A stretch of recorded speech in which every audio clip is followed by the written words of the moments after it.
اللہ تعالی ہمارے مالک ہیں، ہمارے پالنے والے ہیں، ہمارے خالق ہیں، ہمارے معبود ہیں۔ اللہ تعالی ہی نے ہمیں پیدا فرمایا، وجود بخشا، اور وہی ہماری پرورش فرما رہے ہیں۔ ہر نعمت جو ہم استعمال کر رہے ہیں، جس سے فائدہ اٹھا رہے ہیں، وہ اللہ کی نعمت ہے، وہ منعم حقیقی ہیں۔ وہی ہر لمحہ اپنی نعمتوں سے ہمیں پالتے ہیں، اپنی رحمتوں سے ہمیں پالتے ہیں۔ یہ ہوائیں اللہ تعالی کی نعمت ہیں۔ ہواؤں کا ہر ذرہ، ہر جھونکا اللہ کی نعمت ہے، اس سے اللہ تعالی ہمیں پالتے ہیں۔ ایک ایک دانہ اللہ کی نعمت ہے، اس سے اللہ تعالی ہمیں پالتے ہیں۔ پانی کا ایک ایک قطرہ ان کی نعمت ہے، اس سے حق تعالی جل وعلا شان ہمیں پالتے ہیں، ہماری پرورش فرماتے ہیں۔ ہماری آنکھوں کی بینائی یہ ان کی عطا ہے، یہ آنکھیں ان کی عطا ہیں، آنکھوں کی بینائی ان کی عطا ہے، آنکھوں کی چمک دمک ان کی عطا ہے، آنکھوں کی خوبیاں ان کی عطا ہیں، ان کی نعمت ہیں۔ ہم بات کرتے ہیں، یہ بولنے کی طاقت حق تعالی کی نعمت ہے۔ زبان کھولتے ہیں اور ہلاتے ہیں، یہ سب اللہ کی نعمت ہے۔ اور اس دنیا میں ہم جیتے ہیں، سانس جو ہے ایک ایک لمحہ سانس لیتے ہیں، سانس چھوڑتے ہیں، یہ اللہ کی نعمت ہے۔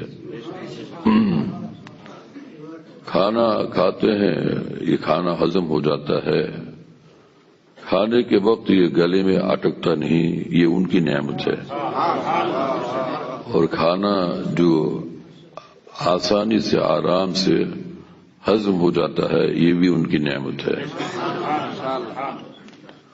اور دن رات جو ہے وہ پیٹ سے جو ناپاک چیزیں نکل جاتی ہیں باول و براز کی شکل میں، پیشاب پخانے کی شکل میں، اس کا نکل جانا اور پھر عافیت اور آرام محسوس ہونا، یہ ان کی عظیم الشان نعمت ہے۔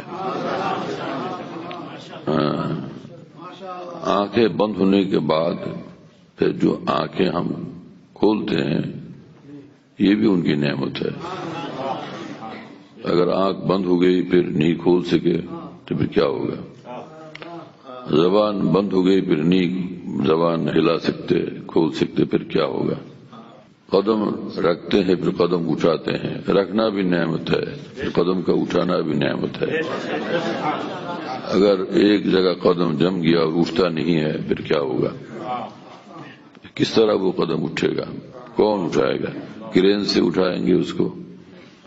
ایک ایک قدم ہم چلتے ہیں، ہر قدم کا اٹھنا اور چلنا اور اس کو زمین پر رکھنا، یہ ان کی نعمت ہے، یہ ان کی عطا ہے۔ شام ہوتی ہے اور صبح ہوتی ہے، دن آتے ہیں اور راتیں آتی ہیں، یہ ان کی نعمت ہے۔ دن کی روشنی بھی ان کی نعمت ہے، اور راتوں کی ظلمات یہ بھی ان کی نعمت ہے۔ ہاں، یہ عجیب شان ہے مالک تعالی کی۔ یہ جو کھیت میں غلہ پیدا ہوتا ہے، یہ بھی ان کی نعمت ہے۔ اور درخت پیدا ہوتے ہیں، اس میں شاخیں ہوتی ہیں، یہ بھی نعمت ہے، یہ بھی ان کی نعمتیں ہیں۔ اور ایک ایک پتا یہ بھی ان کی نعمت ہے۔ پھول اس میں لگتے ہیں، پھول آتے ہیں، پھول پیدا ہوتے ہیں، اور پھول میں خوشبوئیں پیدا ہوتی ہیں، یہ بھی ان کی نعمتیں ہیں۔ پھول کی رعنائی اور اس کی چمک اور اس کا حسن و جمال، یہ بھی ان کی نعمت ہے۔ اس عالم کو حق تعالیٰ نے اس طرح سے ہمارے لیے بنایا ہے اور سجایا ہے۔ بقول مفتی شفیع صاحب رحمہ اللہ تعالی، کیوں نہ ہو روز ازل سے ہو چکی تقسیم کار، میں ہوں مالک کے لیے اور کل جہاں میرے لیے ہے۔ روز ازل سے یہ تقسیم کار ہو چکی ہے کہ میں ہوں مالک کے لیے اور کل جہاں میرے لیے۔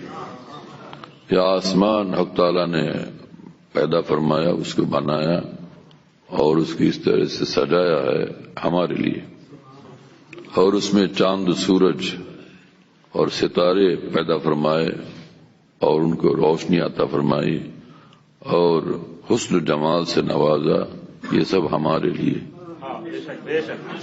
یہ اللہ تعالیٰ کے اپنی ذات کے لیے نہیں، اپنے فائدے کے لیے نہیں، بغیر وہ آفتاب کے، بغیر سورج کے اللہ تعالیٰ کو نظر نہیں آئے گا کچھ، ایسی بات تو نہیں ہے۔ ان کو 14ویں کا چاند چاہیے، ایسی بات تو نہیں۔ ان کو پیاس لگتی ہے اس لیے دریا یا سمندر چاہیے، ایسی بات تو نہیں۔ بغیر آکسیجن کے وہ کیسے جئیں گے، جینا مشکل ہو جائے گا، ایسی بات تو نہیں۔ تو کیا ہے پھر؟ یہ ساری چیزیں ہمارے لیے، ہر چیز ہمارے لیے، ہر نعمت ہمارے لیے۔ کیا عجیب بات ہے۔